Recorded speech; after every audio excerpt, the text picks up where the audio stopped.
Shalom, seguidores de la Torá. Soy Michael Root desde las alturas del Golán en Israel y estamos frente al hermoso mar de Galilea. En nuestro último episodio, le presenté al erudito de los rollos del Mar Muerto, Nehemia Gordon, desde Jerusalén.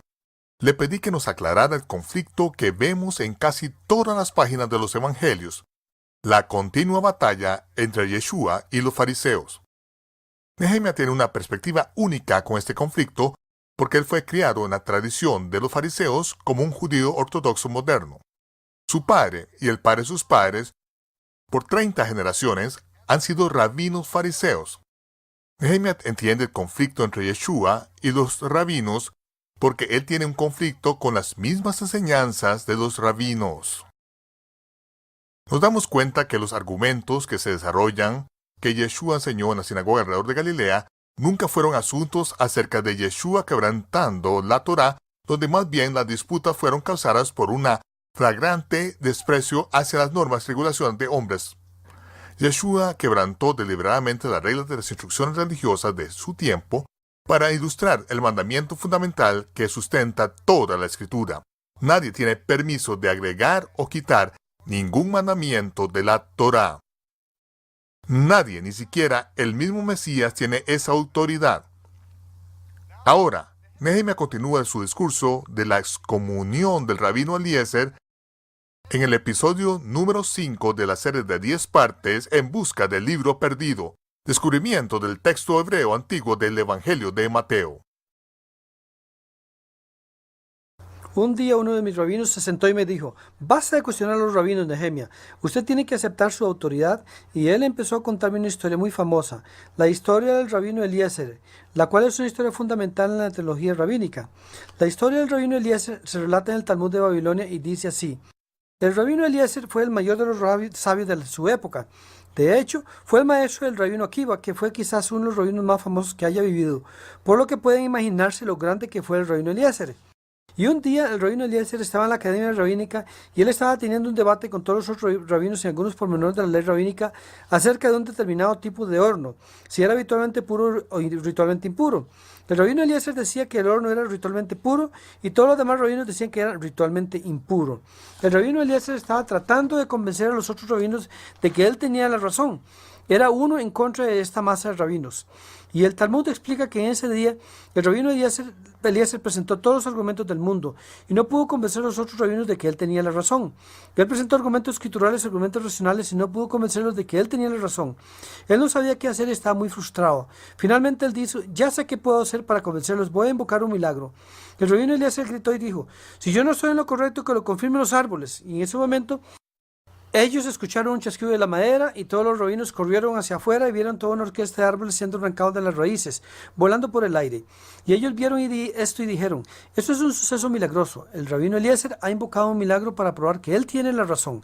Y el milagro se ha cumplido. Y ellos miraron este milagro y se volvieron al rabino Eliezer y dijeron: lo sentimos, rabino Eliezer, nosotros no escuchamos a los árboles. Ay, muchacho, ¿qué iba a hacer él ahora? Ustedes no escuchan los árboles. Acabo de mostrar un milagro. Entonces él dijo: está bien, tal vez no nos estamos entendiendo aquí. Y él dijo: vamos a intentarlo de nuevo. Voy a invocar un segundo milagro. Si estoy en lo correcto, que lo confirme el río. Y en ese momento ellos escucharon el murmullo del agua, un río muy grande. Corrieron hacia afuera y vieron este río caudaloso fluir hacia atrás y vieron esto y dijeron: esto es un milagro. Un segundo milagro ha sido invocado para probar que el rabino Eliezer tiene la razón. Estamos muy impresionados. Ellos se volvieron al rabino Eliezer y dijeron: lo sentimos, rabino Eliezer, nosotros no escuchamos a los ríos. Él ha traído 2 milagros y ellos no estaban escuchando lo que él estaba diciendo. Él había presentado argumentos escriturales y argumentos racionales y 2 milagros y aún así no le hacen caso. Así que finalmente él grita: si estoy en lo correcto, que lo confirmen las paredes de la academia. Y en ese momento ellos escucharon que las paredes comenzaron a temblar y a retumbar. Y el Talmud explica que las paredes llegaron a un ángulo de 45 grados colapsando. Por supuesto, si se hubieran caído del todo, la historia hubiera terminado justo aquí. Y los rabinos miraron las paredes y se dieron cuenta que casi mueren por estas paredes que se estaban cayendo. Y ellos se volvieron al rabino Eliezer y dijeron: vaya, 3 milagros. Ahora estamos muy impresionados. Esto no puede ser una coincidencia. Esto es claramente una serie de eventos milagrosos. Ellos se volvieron al rabino Eliezer y dijeron: lo sentimos, rabino Eliezer, nosotros no escuchamos a las paredes. Él no sabía qué hacer. 3 milagros y ellos no aceptarían su opinión y no aceptarían estas pruebas de que él tenía la razón. Finalmente, en desesperación absoluta, él exclamó y dijo: sí, si estoy en lo correcto, que lo confirme el cielo. Y en ese momento ellos escucharon el estruendo de un trueno seguido de una voz. ¿Por qué disputan con el rabino Eliezer? En todas las cosas la ley está de acuerdo con él.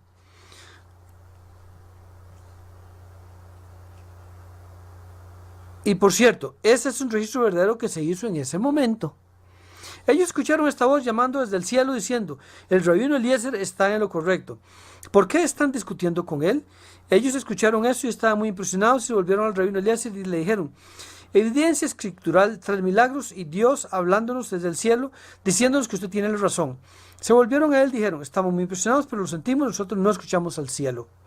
Y a medida que mi rabino me contaba esta historia, él abrió el libro de Deuteronomio, en Deuteronomio capítulo 30, verso 12, y justo así dice con respecto a la Torah que la Torah no está en el cielo. No está en el cielo, y estas son las palabras que el rabino le dijo al rabino Eliezer. Y le explicaron a él que Dios no tiene voz en la interpretación de las escrituras porque la Torah no está en el cielo. La Torah está aquí en la tierra. Y los rabinos son los que tienen la autoridad exclusiva para interpretar la escritura. Dios no tiene voz en eso.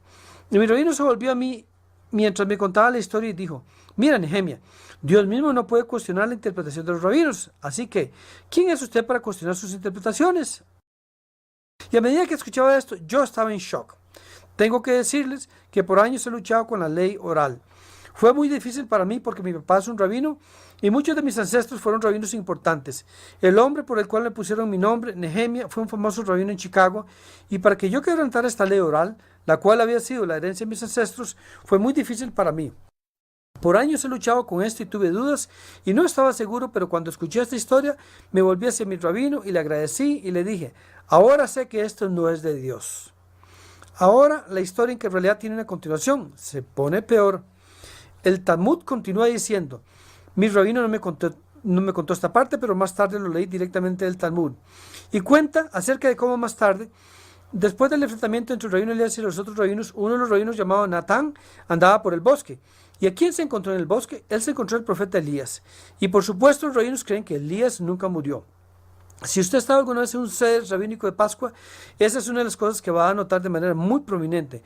Van a detenerse en medio del rato del éxodo y van a abrir la puerta para que entre Elías. Bueno, el rabino Natán, según el Talmud, en realidad conoció a Elías y le dijo a Elías: cuando le decimos a Dios que la Torah no está en el cielo, por cierto, si usted mira este pasaje donde dice que no está en el cielo y usted lee 2 versos santos, lo que está diciendo realmente en el contexto es: la Torah no es muy difícil para usted. Está diciendo ahí que usted no tiene excusa para guardar la Torah. No es muy difícil, no está al otro lado del mar o en el cielo para que usted tenga una excusa para decir: necesito que alguien suba al cielo y me la traiga. La Torah no es muy difícil, eso es lo que en realidad dice Deuteronomio 30. Pero los rabinos solamente toman estas 5 palabras fuera de contexto. Y el rabino Natán le preguntó a Elías: ¿cuál fue la reacción de Dios cuando dijimos la Torah no está en el cielo? Y de acuerdo al Talmud, Elías le explicó que en ese momento Dios se rió y dijo: mis hijos me han vencido. Mis hijos me han vencido. Esto aparece en el Talmud de Babilonia, en el Tratado de Baba Metzia, página 59b. Y el punto de esta historia es que yo no creo que Dios haya dicho en realidad esas palabras, como lo dice el Talmud. Pero el punto de la historia del Talmud, sea que las palabras hayan sido dichas o no, es que los rabinos han vencido a Dios, que los rabinos tienen autoridad absoluta en la tierra para interpretar la Escritura, y que los rabinos han derrotado a Dios en el sentido que Él no tiene parte en cómo debe ser interpretada la Escritura en el planeta Tierra. En el cielo Él puede decir lo que Él quiera, pero aquí abajo en la tierra los rabinos tienen la autoridad absoluta. Y este es un principio fundamental del fariseísmo. Y usted en realidad no puede entender el fariseísmo sin entender este concepto. Ahora, estamos empezando a ver un problema aquí, porque Mateo 23, Yeshua parece estar defendiendo este concepto. Él está diciendo que los fariseos se sienten en la silla de Moisés, que ellos tienen la autoridad mosaica. Todo lo que os digan que guardéis, guardarlo y hacerlo. Cualquier cosa que ellos le manden a hacer, más vale que lo haga. ¿Qué está pasando aquí? El tercer principio del fariseísmo es lo que yo llamo una interpretación irracional. Los rabinos no lo llaman así. Ellos lo llaman una interpretación del midrash. Esto algunas veces se traduce en inglés como una interpretación de homilética o de hermenéutica. Lo que se hace es que esto sistemáticamente ignora el lenguaje y el contexto de la escritura. El principio detrás de este método de interpretación, el enfoque es que la escritura es un código divino. Y solo los rabinos tienen conocimiento y la autoridad y las herramientas para descifrar ese código divino. Ya hemos visto un ejemplo de eso con las escrituras, no está en el cielo. De Deuteronomio 30, los rabinos tomaron solo estas palabras, no está en el cielo, fuera de contexto. Ellos le quitaron el sentido del contexto y le impregnaron un significado que nunca tuvo la intención, que Dios no tiene autoridad en cómo interpretar la escritura. Vamos a mirar otro ejemplo. Un ejemplo clásico de una interpretación de un midrash, una interpretación irracional, es Éxodo 23:2, leemos en la Torah. No imites la maldad de las mayorías. No te dejes llevar por la mayoría en un proceso legal. No perviertas la justicia tomando partido con la mayoría. Lo que esto significa es que usted no debe seguir a la mayoría solo porque la mayoría lo dice. Usted debe seguir la verdad. Incluso si usted es el único que lo hace, y si usted está testificando un caso en la corte, usted no debe decir que cierta persona es culpable solo porque todo el mundo dice que es culpable. Usted debe testificar la verdad, incluso si usted es la única voz de la razón, porque lo contrario sería perversión de la justicia. Este es un mandamiento muy importante en la Torah, que debemos de seguir la verdad y no a la mayoría. No debemos de ser como las ovejas que van en pos de la manada. Pero los rabinos toman este verso y, por supuesto, ellos tienen la autoridad absoluta en la tierra para interpretar la escritura. Y usando esta autoridad, siendo la escritura un código divino, ellos arbitrariamente eliminan todas las palabras del inicio y palabras del final y se quedan con el fundamento de dejarse llevar por la mayoría. De hecho, este es un principio muy importante en el fariseísmo. Cuando se estaba dando este debate entre el rabino Eliezer y los rabinos, ¿por qué era tan importante para el rabino Eliezer convencer a los otros rabinos de que él tenía la razón? ¿Por qué simplemente no pudo decir, soy un hombre muy sabio, ustedes son hombres muy sabios, vamos a estar de acuerdo en que no estamos de acuerdo? ¿Por qué tuvo que invocar milagros y hacer que Dios hablara desde el cielo? ¿Por qué simplemente no pudieron estar de acuerdo en que no estaban de acuerdo? Porque los rabinos le dijeron al rabino Eliezer, usted tiene que dejarse llevar por la mayoría. Y le dijeron, en Éxodo 23:2 está escrito que usted tiene que dejarse llevar por la mayoría. Nosotros somos la mayoría y usted tiene que aceptar nuestra opinión. Es por eso que era tan importante para él convencerlos. Si él no hubiera sido capaz de convencerlos, él hubiera aceptado esta opinión que él sabía de seguro no era cierta. Ahora, ¿qué hay de malo con esto? ¿Quién dice que la escritura no es un código divino? Eso es lo que los rabinos hubieran respondido. Ellos hubieran dicho, está bien, estamos tomando estas palabras fuera de contexto, pero esa era la intención original que Dios tenía cuando él dio la Torah. ¿Quién dice que la escritura no es un código divino?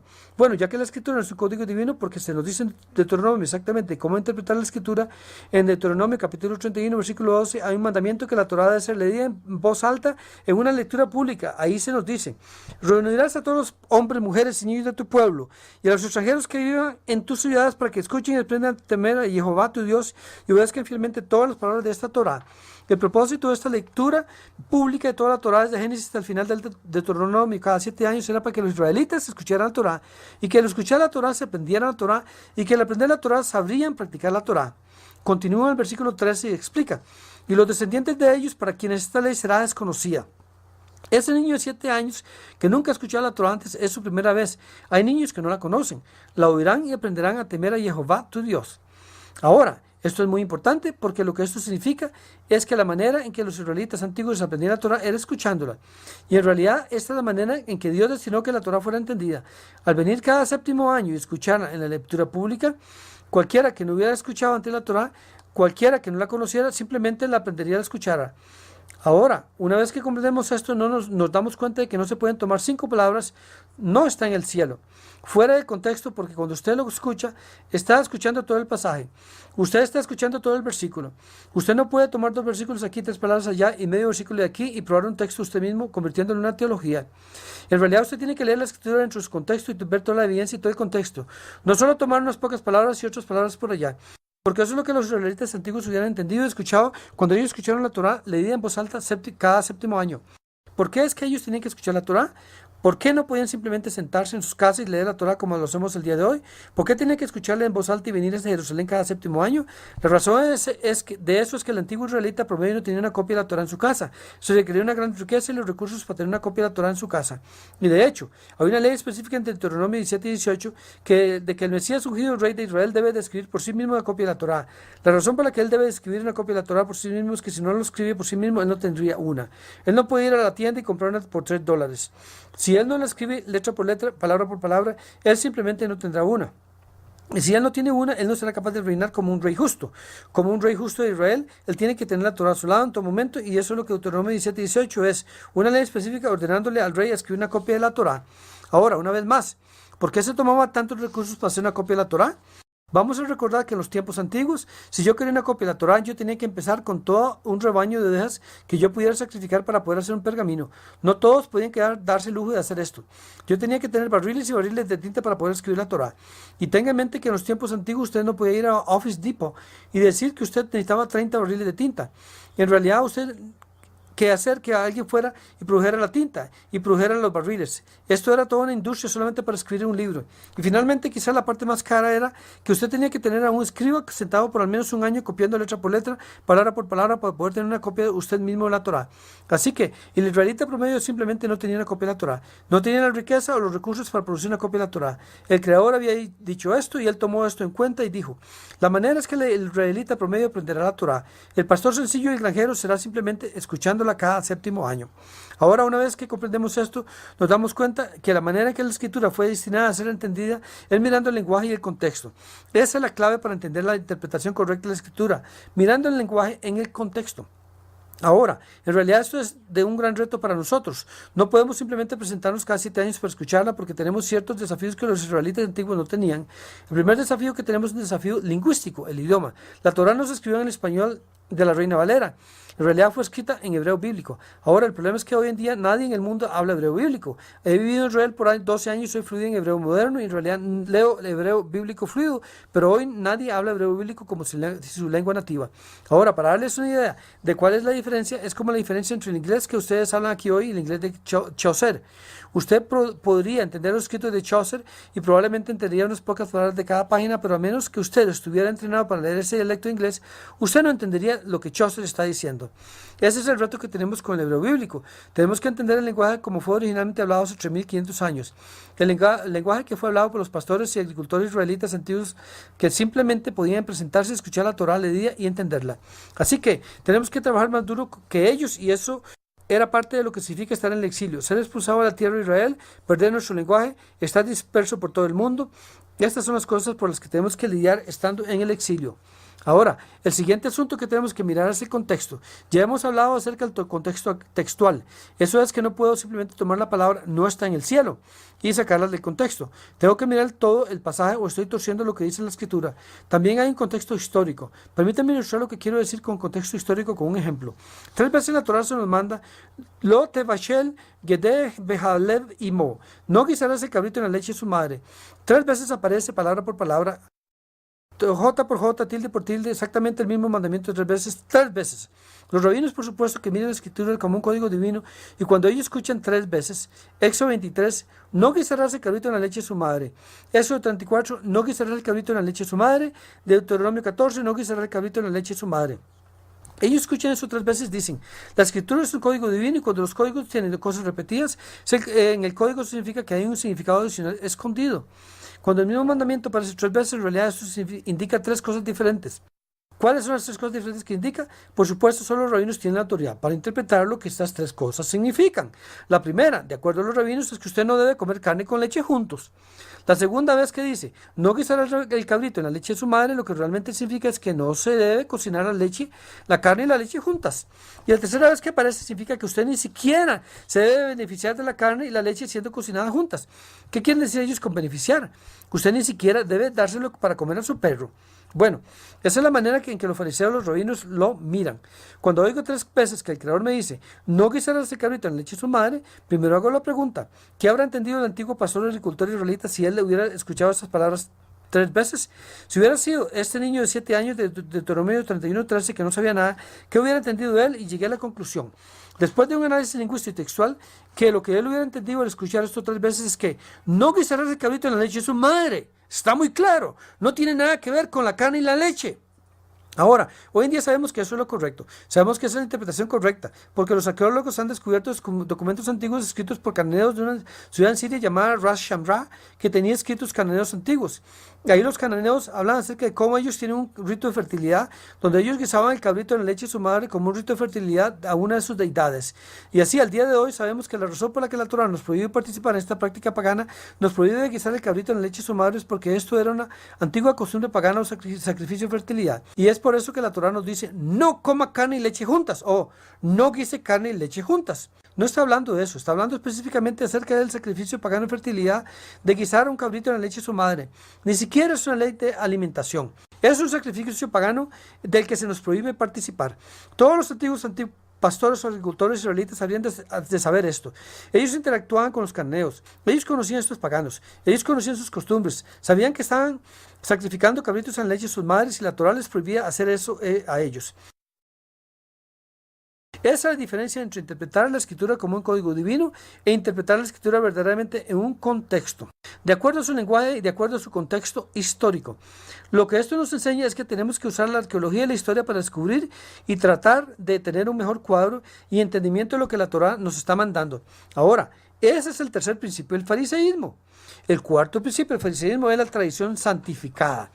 En hebreo se llama minja o tradición. Y hay un principio en el fariseísmo, minja Israel, Torah hi. Una tradición de Israel es ley. Y lo que eso significa es que una costumbre hecha una y otra vez por un israelita o una comunidad judía con el tiempo se santifica y se convierte en una ley actual. Hoy mencioné que estoy vestido como un fariseo moderno. Por lo general, no visto de esta manera. Estoy vestido con la vestimenta de un fariseo moderno para ilustrarle lo que significaría obedecer a los fariseos. Este es en realidad un atuendo santificado, una tradición que ha sido santificada con el tiempo. Si usted va a Jerusalén o Nueva York o ciertas partes de Chicago, verá gente por todo lado vestida así, porque ellos están siguiendo la tradición santificada de sus ancestros. ¿Qué se entiende por una tradición santificada? El ejemplo clásico de una tradición santificada es ponerse la cobertura a la cabeza. Ahora mismo voy a ilustrar lo que significaría no seguir las tradiciones de los fariseos, las tradiciones santificadas. Vamos a desprender algunas de estas leyes hechas por el hombre, algunas de estas tradiciones santificadas. Voy a quitarme el sombrero. Este es un sombrero tradicional de los fariseos. Voy a quitarme el sombrero y desprender una de las capas de la tradición. Ahora solo me quedo con la kipá, el casquete. La kipá es una tradición que ha sido santificada por más de 800 años aproximadamente. Hace 1000 años no había tal cosa como judíos usando kipás. No existía, no había una costumbre como esa. Aproximadamente en los últimos 800 años, esta costumbre ha sido santificada con el tiempo y hoy en día ha sido tan santificada que en realidad hay una ley con sus propias reglas y regulaciones que los fariseos enseñan, que usted debe usar el casquete si usted es varón. Esto se escribe en el Shulchan Aruch, el cual vimos antes de que es la guía moderna universalmente aceptada para la vida farisaica. Y ahí dice, respecto a la equipa o el casquete, nadie puede caminar 4 codos con la cabeza descubierta. Así que esto no es solo una costumbre popular. Ah, me siento judío si uso una kipá. No, si usted usa una kipá, está siguiendo esta ley hecha por hombres que ha sido santificada con el tiempo y ahora ha tomado sus propias reglas y regulaciones. Nadie puede caminar 4 codos con la cabeza descubierta. Veamos cómo sería eso. Entonces, me voy a quitar mi kipá y a desprender otra capa de la tradición. Y vamos a ver qué significa esto. Muy bien, entonces, si yo estoy siguiendo esta tradición santificada, puedo caminar un codo, puedo caminar un segundo codo y puedo caminar un tercer codo. Y si yo camino ese cuarto codo, entonces estoy quebrando la tradición de los fariseos, la tradición santificada. Hay otra ley en el Shulchan Aruch concerniente a la cobertura de la cabeza. Ahí dice que está prohibido orar con la cabeza descubierta. Eso es muy interesante y pienso que eso habla por sí solo. Lo que usted puede ver aquí es que esto no es solo una costumbre popular o una tradición. Eso es algo que ha sido santificado con el tiempo y ha tomado reglas y regulaciones por sí mismas. Bueno, ¿qué hay de malo con eso? Muchas personas dirán, bueno, me hace sentir bien usar una kipá, me hace sentir más judío. No solo usar la kipá, el casquete, sino que seguir todas estas diferentes tradiciones. Incluso si no soy judío por extracción, me siento bien siguiendo estas tradiciones. Me hace sentirme más cercano a las raíces antiguas. ¿Qué hay de malo con eso? ¿Qué hay de malo con eso? ¿Qué hay de malo con agregar nuevos mandamientos al santificar estas tradiciones? Lo que hay de malo con eso es que la Torá específicamente nos prohíbe hacer eso. En Deuteronomio capítulo 4, versículo 2 dice, no añadiréis a la palabra que yo os mando, ni disminuiréis de ella, para que guardéis los mandamientos que de Jehová vuestro Dios que yo os ordeno. Esta es una prohibición específica en la Torá de añadirle a la Torá. Así que si nosotros le agregamos esta ley de hombres, si permitimos estas tradiciones santificadas, estamos participando en añadirle a la Torá. Ahora, es muy interesante esto porque en la misma frase que nos prohíbe de agregarle a la Torá, nos prohíbe quitarle de la Torá. Así que, para seguir una de estas tradiciones santificadas, no es diferente a abolir el Shabbat. Añadir la Torah o remover ambas son violaciones de esta ley fundamental en la Torah de agregar o añadir a la Torah. Así que, seguir una de estas tradiciones santificadas no es diferente a abolir el Shabbat. Agregarle a la Torah o quitarle son violaciones de esta ley fundamental en la Torah de no agregar o no quitar a la Torah. Ahora, hay un segundo testigo en Deuteronomio 12:32. Cuidarás de hacer todo lo que yo te mando, no añadirás a ello, ni de ello quitarás. Ustedes no le agregarán a la Torah, ni le quitarán a la Torah. Y la pregunta es, si usted sigue estas leyes hechas por el hombre, estas tradiciones santificadas, ¿a quién está usted obedeciendo? ¿A quién está siendo obediente? ¿Le está siendo obediente a nuestro Creador? ¿O está usted siguiendo estas leyes hechas por el hombre, las cuales son una adición a la Torah? Esto aparece una tercera vez en Proverbios 30, versículo 6. Ahí se nos dice, no añadas a sus palabras para que no te reprenda y seas ya hallado mentiroso. No quiero que Dios me llame mentiroso. No quiero ser parte de eso. En nuestro próximo episodio, Nehemia resumirá los 5 principios fundamentales del fariseísmo, o como le llama él de manera afectuosa, las 5 iniquidades de los rabinos, donde ellos desarrollaron un sistema religioso el cual muchas veces ignora la Torá. Acompáñenos nuevamente la próxima vez para el episodio 6 de la serie de 10 partes, En busca del libro perdido. Descubrimientos en el texto hebreo antiguo del Evangelio de Mateo. Soy Michael Root desde Galilea, deseándoles Shalom, paz, y nos vemos cuando se despeje el humo.